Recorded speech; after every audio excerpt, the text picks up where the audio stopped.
Bonjour à tous, je vais vous parler aujourd'hui du Digital Market Act, le DMA, second volet du paquet européen visant à réguler les grandes plateformes du numérique. Le DMA a pour objectif de réguler le comportement des plateformes sur le marché européen, notamment au regard du droit de la concurrence. Mettre en place des conditions de concurrence équitables pour favoriser l'innovation, la croissance et la compétitivité, tant à l'échelle européenne qu'à l'échelle mondiale. Le DMA a pour ambition d'instaurer des règles de conduite concernant les comportements économiques et anticoncurrentiels qualifiés de dominants.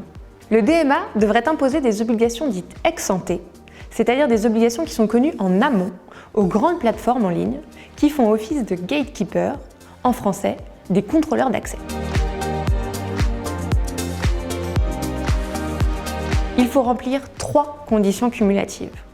Première condition, avoir un impact significatif sur le marché intérieur. Premier critère possible pour évaluer cet impact. L'entreprise doit réaliser un chiffre d'affaires annuel dans l'espace économique européen égal ou supérieur à 6,5 milliards d'euros au cours des 3 derniers exercices. Autre critère possible pour évaluer cet impact, la capitalisation boursière ou la juste valeur marchande équivalente de l'entreprise qui s'élève à au moins 65 milliards d'euros au cours du dernier exercice. Il faut également qu'elle fournisse ses services dans au moins 3 États membres. Seconde condition, exploiter une plateforme qui constitue une passerelle importante pour les utilisateurs professionnels vers les utilisateurs finaux.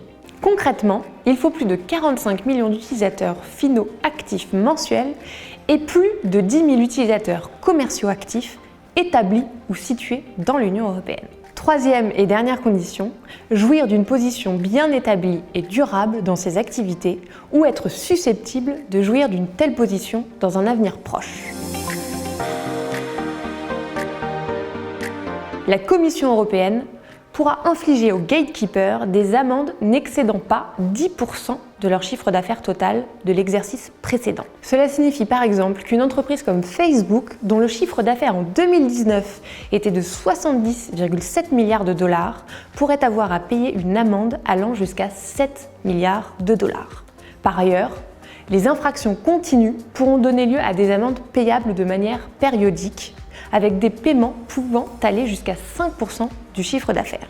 Sachez également que la Commission peut imposer toute mesure corrective comportementale ou structurelle proportionnée à l'infraction commise.